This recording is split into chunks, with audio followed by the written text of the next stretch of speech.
Bonjour David. C'est une joie de nous retrouver autour de notre petite causerie sur le temps.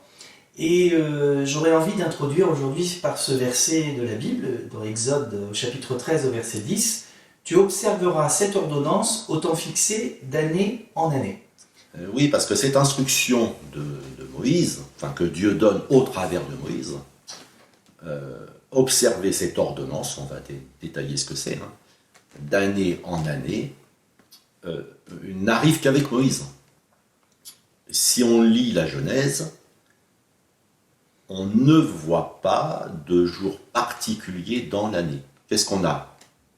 Abraham, ou même Abel le premier, Abel offre un sacrifice. Bon, on ne précise pas à quel moment de l'année il offre un sacrifice. Abraham, chaque fois que Dieu lui parle, va marquer l'événement en édifiant un autel, c'est-à-dire un monceau de pierre, comme mémoire d'un événement particulier. Donc on marque plutôt l'espace que le temps. Ce n'est pas le temps qui est marqué, c'est l'espace qui est marqué. Et le monde est plein d'autels au vrai Dieu, le Dieu d'Israël, mais aussi à tous les faux dieux. Et partout dans le monde, il y a des lieux de pèlerinage. Et bien que la Genèse dit que le 7e jour de la création, Dieu s'est reposé, on n'a pas cette notion dans la vie des hommes, avant la loi de Moïse. La chose peut-être qui apparaît dans la Genèse, c'est quand on va tondre les brebis. Apparemment, c'est un moment de fête. Et bien sûr, la tonte des brebis revient au même moment tous les ans. Et puis bien sûr, après, il y a les événements particuliers, les mariages par exemple. Donc les mariages sont une façon d'habiter le temps autrement que les autres jours. Puisqu'il y a la notion de fête qui apparaît, de repas, de même qu'une alliance est scellée par un repas. Donc voilà, mais la loi de Moïse, elle va instituer, tu respecteras cette ordonnance à la même époque tous les ans. Et la première ordonnance, bien sûr, c'est le Shabbat. Le Shabbat, c'est Dieu qui va dire, le Pharaon, ne te donnez pas de jour de repos, mais l'Éternel, ton Dieu, lui, te donne pour toi, pour ton bétail, pour l'étranger dans ton pays. C'est vraiment universel, ça a une vocation universelle. Te donne une fois tous les 7 jours, après que tu as fait ton ouvrage, de te reposer. Et c'est devenu universel dans le monde. Il n'y a pas de pays, à ma connaissance, où il n'y a pas au moins un jour de repos par semaine. Et après, Dieu va donner d'autres fêtes, bon, la fête de Pâques qui rappelle la délivrance du pays d'Égypte. Après, il y a ce qu'on appelle les fêtes d'automne. Il va y avoir la fête de la moisson, la Pentecôte, la fête des tentes, pour se rappeler qu'on a été nomade dans le désert. Et puis la fête aussi des prémices. Alors toutes ces fêtes, ça fait que il y a du relief dans l'année. Ça demeure cyclique. On disait dans la première émission, il n'y a pas directement de flèche du temps quand Dieu crée le monde. C'est l'histoire qui va flécher le temps. Et la nécessité aussi que Dieu intervienne dans notre temps. Mais la notion de fête, il y a aussi les nouvelles lunes qui sont fêtées en Israël. Chaque nouvelle lune, il y a un événement particulier. Et imaginez une année, on l'a peut-être vécu pendant le confinement d'ailleurs, mais ce n'était que quelques semaines. Imaginez une année où tous les jours se ressemblent. Eh bien, la vie serait vraiment triste. Tout à fait. Mais les fêtes donnent du relief. Les fêtes donnent du relief.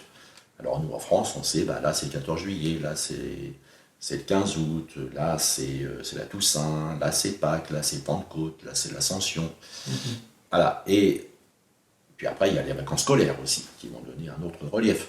Donc il y a une façon de donner du relief dans l'année et faire qu'autrement que nos états d'âme, une seconde ne ressemble pas à une autre seconde.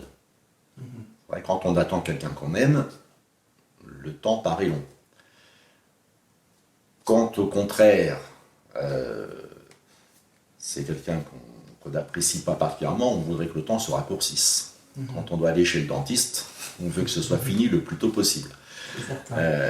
Donc c'est nos états d'âme qui dictent, puis quand on s'ennuie aussi, le temps paraît long. Donc c'est nos états d'âme qui vont faire l'élasticité du temps.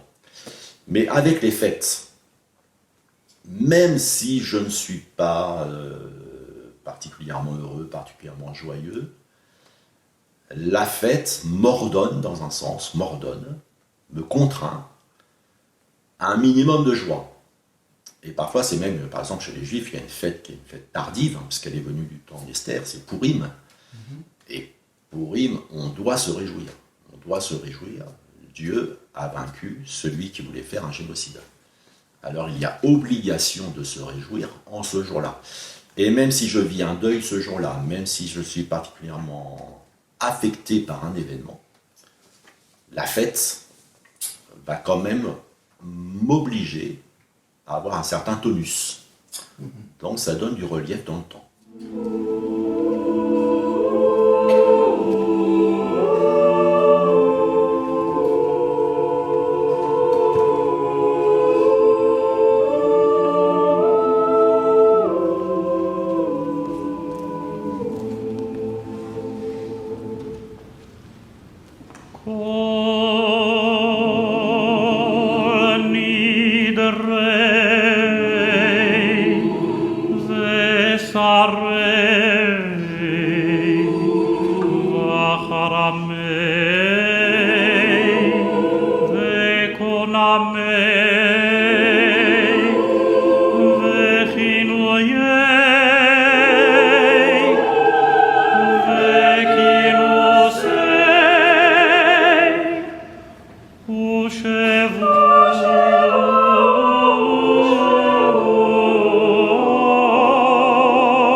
Récit de la Genèse, enfin, par rapport à ce que tu disais, par rapport aux fêtes nuptiales, c'est des fêtes qui duraient 7 jours. De même, les funérailles duraient 7 jours. On retrouve ce temps dans Genèse 29, Genèse 50, où les fêtes nuptiales, les funérailles duraient 7 jours. Donc il y avait vraiment des marqueurs du temps. Voilà, des marqueurs du temps, mais liés. Voilà, c'était pas cyclique, c'était pas tous les ans à la même date. Il y a un événement qui impose de marquer le temps d'une façon particulière, d'habiter le temps de façon particulière. Et quand on dit 7 jours pour les funérailles de Joseph, par exemple, mais c'était 40 jours en Égypte. C'était, ou 30, je ne me rappelle plus, mais c'était beaucoup plus long. Mais on sait que les Égyptiens prenaient beaucoup de temps pour la mort. Et malheureusement, on peut dire, d'ailleurs c'est peut-être une question que ceux qui regardent cette chronique peuvent se poser, est-ce que tu prends plus de temps pour la mort ou est-ce que tu prends plus de temps pour la vie ? Parce que parfois, on a des comportements mortifères et on va marquer beaucoup plus le temps par la mort que par la vie. On va passer plus de temps à commémorer un mort qu'on va passer le temps à fêter son anniversaire de mariage, puisqu'on parlait des fêtes nuptiales. Et c'est vrai que 7 jours, alors maintenant il faut aussi modérer les 7 jours dans le sens que les transports étaient plus longs, plus hasardeux, plus incertains, et ça ne veut pas dire que tout le monde restait pendant les 7 jours à la fête. Mais le créneau de la fête durait 7 jours. Et à Pâques, on a les 7 jours des pains sans levain. Donc là encore, on a toute une semaine qui est balisée de façon particulière. Alors dans la tradition juive aussi, enfin dans les récits bibliques, on trouve aussi l'année sabbatique. Ça aussi, c'est un marqueur du temps, pour les Juifs notamment. Alors, dans l'année sabbatique, il y a plusieurs notions. Déjà, il y a la jachère. Donc, la jachère, c'est le fait de donner du repos à la terre. Donc, cette nécessité, tout ce que Dieu a créé nécessite du repos. Ou Dieu impose du repos. C'est au choix. On passe à chacun de comprendre.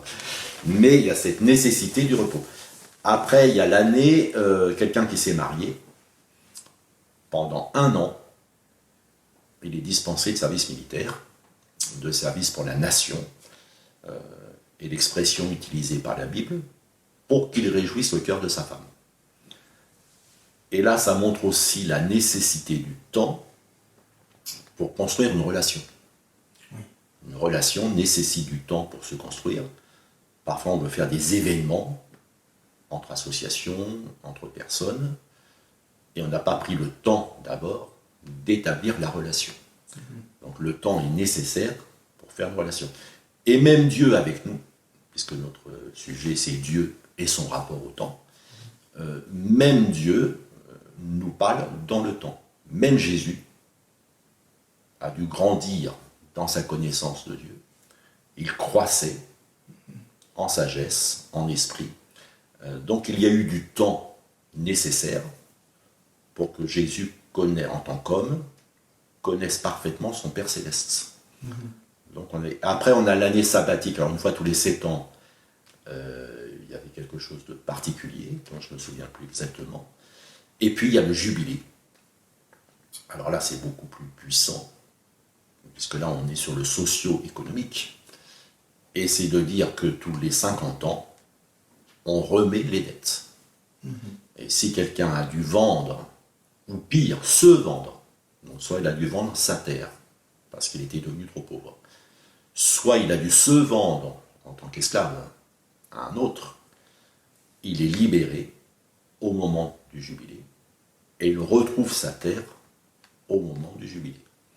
Donc c'est un temps de remise de dettes, qui annonce aussi la remise des dettes du péché que Jésus va opérer à la croix. Mais c'est un temps particulier. Alors maintenant, l'honnêteté oblige à dire, c'est dans la loi de Moïse, mais on n'a pas de récit où le jubilé est réellement mis en œuvre. Merci Luc, et nous nous retrouvons bientôt pour une prochaine émission autour du temps et Dieu.